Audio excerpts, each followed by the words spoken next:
Please take your seats. Take your seats. Damo nga salamat. Punuhin kalipay ang akot kasing-kasing nga umabot ako din nga iyo. Diri ako politiko, diri ako kandidato, ngan diri ako milyonaryo, ngan labaw nga tanan, diri ako artista. Pero mahinunumduman siguro ako ang mga parents han kindergarten, pagtikang han klase, may dakamo nakarawat nga mga school kids, tikang haakon. Waray man ako ni umabot personally, pero umabot din ang mga gamit, han mga bata, pagtikang han klase. Waray sa pa yan, may ada ko ginbilin nga mensahe han kada school kids nga nakarawat han mga bata. Ang akong ginbutang dito, ang pag-aram asya ang mas madigon nga pundasyon haaton mas maupay nga kabubuwason. Dako anakon paglaom ngan pagtapod haimo nga mabubuligan nimo ang imo pamilya nga makatalwas hakapobrehon hakakurian hasunod nga mga panahon. Amod to na akong ginbilin nga mensahe. Para naton mga teaching and non-teaching force, para naton mga magturutdo, this moving up will not be possible without your effort and dedication. Kung diri iyo pagpaningkamot, diri inin mahihimo nga posible. You've tried your best to balance everything, teachers. From your task in teaching these kids, preparing lesson plans, learning materials, complying paperwork, nga may pagin papalanat yan nga requirements. Ambot yung mga kabakasyon ka mo na yung 30 days nga bakasyon. Tinood? Tinood! Duroy pa, gindudugan pa kamuhin, mga saragwakon, mga pasaway ng mga estudyante. Mga saragwakon, estudyante nga niya Guadalupe. Tinood! Tinood! Dear students, dear graduating class of 2025, ang ayanla nga hatagan naton, hinda ko nga pagpasalamat ang nga tanan yung mga magturutdo dinhi ay eskwelahan. Alayon pagkatukdaw nga hatagan naton hira hin mapaso nga palakpakan.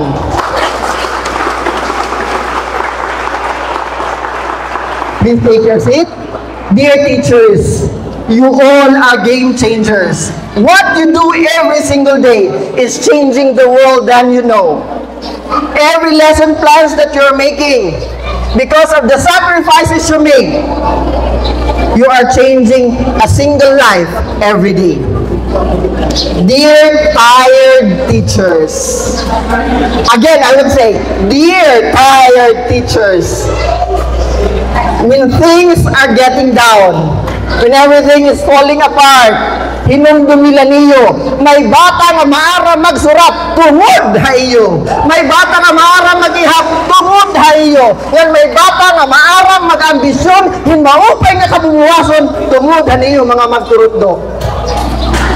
That's why teachers, keep on teaching. Laban-laban.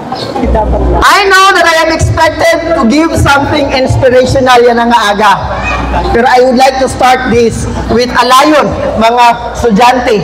Tindog ka mo, mga bata, tindog ka mo, atubang at haluyo, atubang haluyo, atubang haluyo. Kids, are you with me? Hala, babawiyong ko itong panhatag ng mga school kids. Tug daw. Isa ka ang kamot, manunong pa kita. Dali!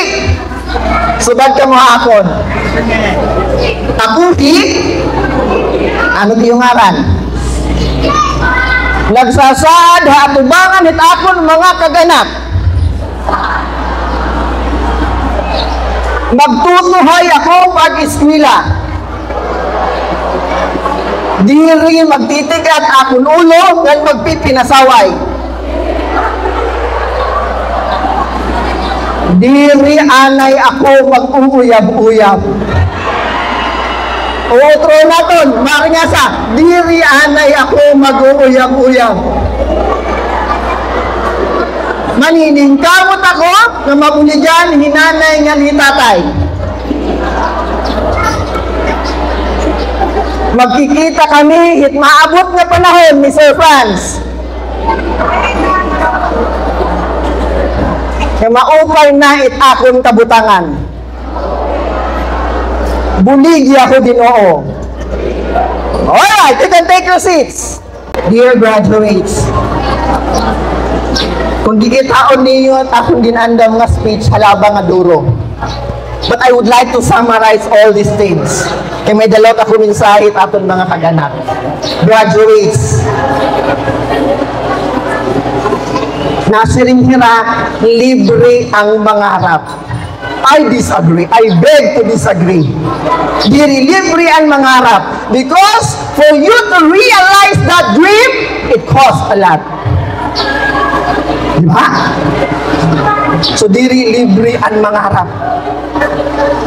But we are now on a verge of degeneration. Ano ini Sir Franz nga degeneration? Waray na barubatasan ang aton henerasyon. This is in relation ang aton mga kag-anak. Mga kag-anak, diri solo nga obligasyon han eskwelahan, tutduan hinsakto nga pamatasan ang kada usahin iyo anak. Your expectation towards the school and towards the teacher should match to your commitment as a parent. Ang iyo ginihingyap ng ginlalauman, tigan hang kamaistrahan, padisin niyo ang iyo pagiging usa nga tinuod nga kag-anak.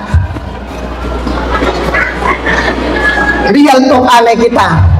May adayan na, waray pangani ginririgla, waray pangani ginturi, maupay na mag-make up. Kung todo na porma nagawa sa malay, magpapahamot pagod. Memorize nga tanan nga TikTok na trending. Pero nanay, tatay, sugwa daw niyo pagtuon. Di nga ni nagkakaaras siya. Namatahit aga, di nga ni nahihipos ang irahinigdaan. Ginsunsugo nga ni Nemo, nag-aaburido. Kay diri pwede madisturbo ang ira, ginbubuhat. Tinuod diri. That's what I am telling. We are on the state of degeneration. Diri amo ini ang batasan ng mga Pilipino. Ang batasan ng mga Pilipino may adahataas nga pagrespeto ang mga kaganak. But what's happening now? Tungod kay papasa naton anong ginbubuhat ni Ramam nga liser. Uy! They will teach how to read and write, but manners should start inside of your house. Ang sakto nga pamatasan, dapat magtitikan hasuludhan panimalay. Kay hasuludhan panimalay, iyan na hibabaro pagpitad, pagyakan. Dapat hasuludhan panimalay, iya mahibabaro han maupay nga pamatasan.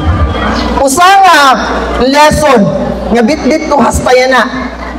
Ang ginsiring nga nakon kag-anak. Dapat maaram kamuhit mga buruhaton habalay. Kay bisan kamu igkain, diri ko kamu igkakaawod.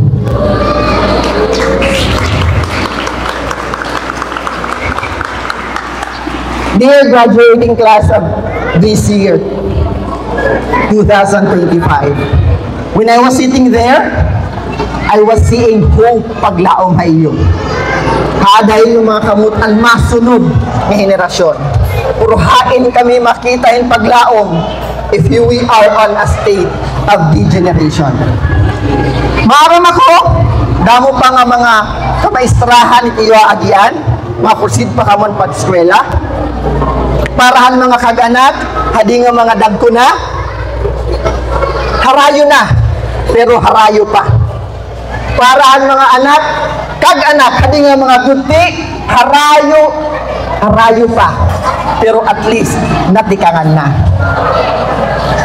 It's all about the reality that we have in this world right now. I don't want to tell my story because it's not about for you to copy my story para maluoy ka mukha akon, but I want you to write the story of your life.